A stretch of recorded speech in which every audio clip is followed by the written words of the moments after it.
হামজা রাদিয়াল্লাহু আনহু যখন ইসলাম তিনি কবুল করেননি, শিকার করে ফিরছিলেন। হামজা রাদিয়াল্লাহু আনহু সিংহ শিকার করতে পারতেন, সিংহ শিকার, চারটাখানি কথা মনে করছে। এরপর তিনি যখন যাচ্ছিলেন তখন এই দাসী হামজা রাদিয়াল্লাহু আনহুকে বললেন যে আপনি যদি দেখতেন কিভাবে আপনার ভাতিজাকে আবু জেহেল অপমান করলো, তাকে গালিগালাজ করলো, তাকে আঘাত করলো, তাহলে আপনি স্থির থাকতে পারতেন না। হামজা রাদিয়াল্লাহু আনহু তখন বললেন, আওয়া ফাআলা হাযা, সে কি সত্যিই কাজ করেছে? সেই দাসী বলল, বেলা ওয়াল্লাহ, আল্লাহর কসম করে বলছে অবশ্যই সেই কাজ করেছে। হামজা রাদিয়াল্লাহু আনহু বাসার দিকে না গিয়ে দারুন নাদওয়া অর্থাৎ মক্কার ওই যেটা কাবা দেখেন সেখানে গেলেন। সেখানে দেখলেন সেখানে আবু জেহেল তার দলবলকে নিয়ে সেখানে দাঁড়িয়ে আছে।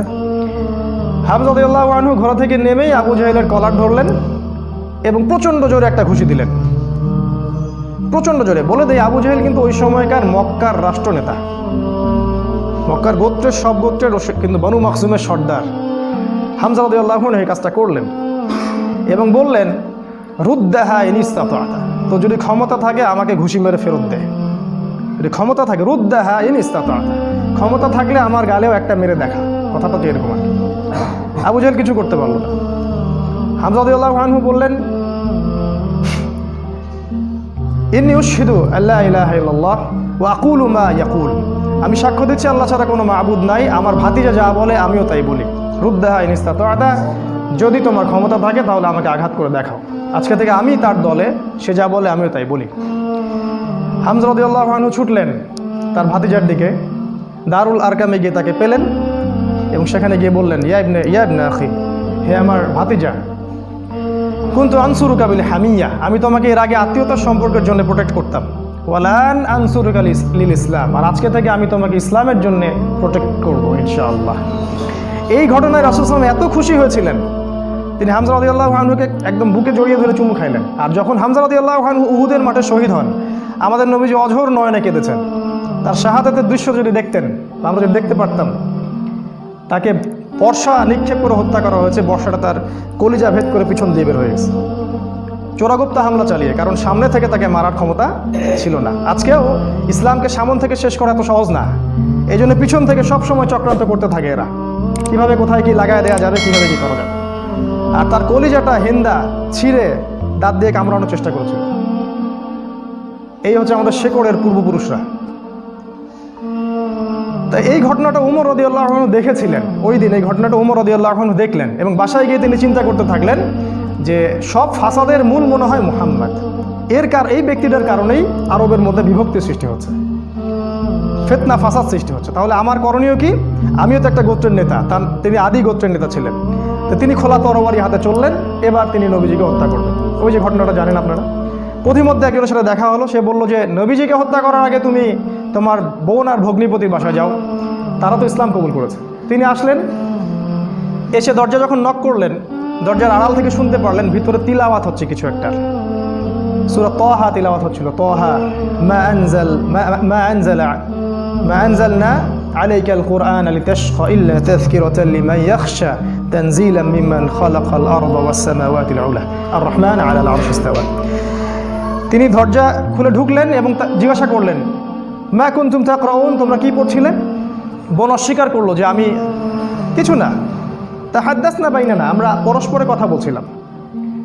তখন তিনি বললেন যে ফালা তাকযিবা কুনতু সামিআতু ইন্নাকুমা সাবাতুমা, তিনি বললেন যে আমি শুনেছি তোমরা দুইজনে সাবা হয়ে গেছো, মানে বেদিন হয়ে গেছো, মিথ্যা বলবে না আমার কাছে। তখন তার ভগ্নিপতি বললেন, ইয়া ওমর হাল রাইতা হাক্কান ফি গায়রি দীনি, এই কথাটা বললেন, হে ওমর তুমি কি ইসলাম ছাড়া অন্য কোনো দিনের মধ্যে হক খুঁজে পেয়েছো? তখন তিনি বুঝতে পারলেন সত্যি সত্যি ইসলাম কবুল করেছে।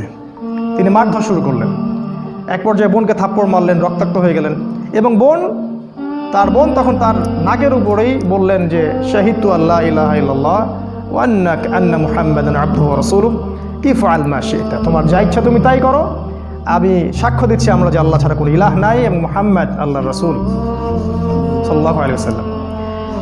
উমর রাদিয়াল্লাহু আনহু ঠান্ডা হলেন এবং যেহেতু বোনকে মারছেন, একটা ভালোবাসা তো কাজ করে, মাথা যখন ঠান্ডা হলো তিনি জিজ্ঞাসা করলেন যে তোমরা কি পড়ছিলে? তিনি বললেন, নাচিন ইয়া উখতি, আমাকে ওই কাগজটা দাও হে আমার বোন, আমি একটু পড়ে দেখি। প্রথমে তিনি দিতে চান নাই, পরে তার ভগ্নিপতি বললেন, তার স্বামী তাকে বললেন যে, ইশারা করলেন তাকে দেও। কারণ তারা জানতেন উমর রাদিয়াল্লাহু আনহু একজন স্বচ্ছ মনের মানুষ ছিলেন, মানে হয় হকের পক্ষে নাহলে বাতিলের পক্ষে, মন একদম ফ্রেশ, ভিতরে কোনো প্যাচ নাই, মানে আমাদের মতো না কিন্তু, কিছু কিছু হকে আবার কিছু কিছু বাতিলে। দেখেন না, সুবিধা খোঁজে, আজকে যদি অনুকূল থাকে তাইলে প্রতিকূল থাকলে নাই, এই টাইপের ছিলেন, একদম স্ট্রেট ফরওয়ার্ড, যে আমি হয় এদিকে আছি না এদিকে। এবার উমর রাদিয়াল্লাহু আনহু সেই ওই চিরকুটটা পড়া শুরু করলেন, সেখানে ওই সূরা তাহা লেখা ছিল। এবং বলে রাখি, ওই সময় আরবে মেবি, আমি একটু ভুল হতে পারি, 16 থেকে 17 জন পড়াশোনা করতে পারতেন, 16 থেকে 17 জন লেখাপড়া করতে পারতেন, বাকিরা লেখাপড়া করতে জানতেন না। ইভেন আমাদের নবী সাল্লাল্লাহু আলাইহি ওয়াসাল্লামও লিখতে পড়তে জানতেন না, উমর রাদিয়াল্লাহু আনহু পড়তে জানতেন। তিনি পড়লেন এবং পড়ে বুঝতে পারলেন। যখন তিনি সূরার তেলাওয়াত করতে করতে করতে করতে এই আয়াতে আসলেন, সূরা তাহার দেখবেন প্রায় এই যে 10 থেকে 20-এর মধ্যে আয়াতগুলো আছে, যে তাদেরকে অবকাশ দাও সেই দিন পর্যন্ত, জালেমদেরকে অবকাশ দাও সেই দিন পর্যন্ত যখন আল্লাহ পাক তাদের প্রত্যেককে ধরে ধরে হিসাব নেবেন।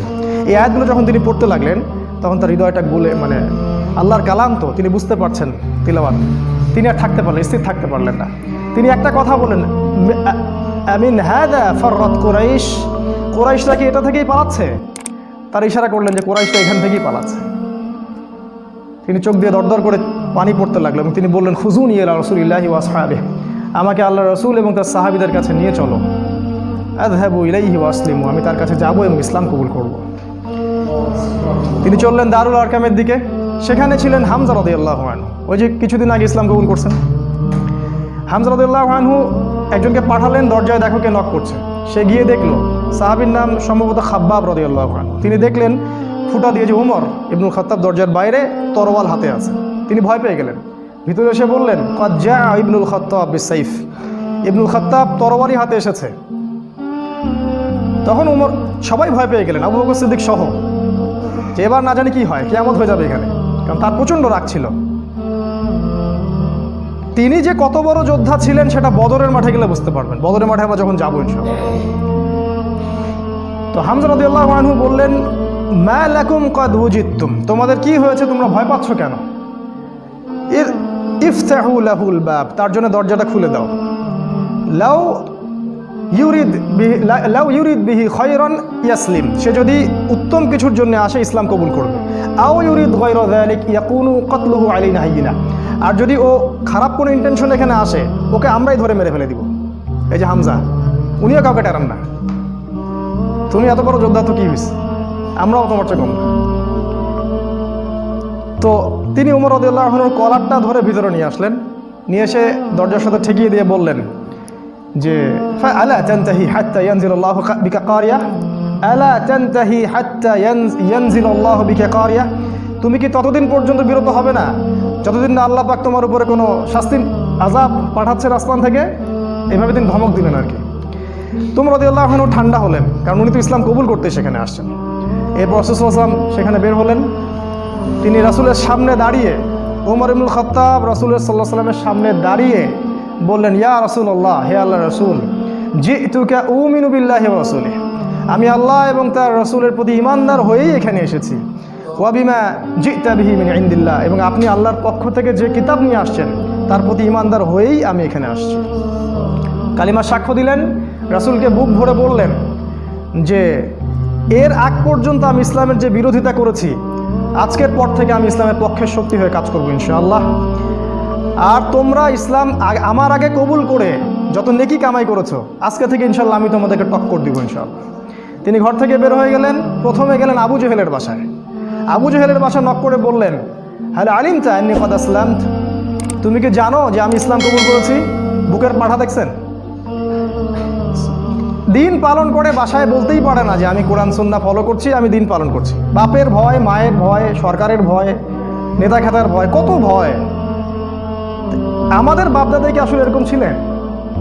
তিনি আবু জেহেলের বাসায় গিয়ে বললেন, তুমি কি হাল আলিমতা আন্নী ক্বাদ আসলামত, আবু জেহেল তুমি কি জানলা যে আমি ইসলাম কবুল করছি?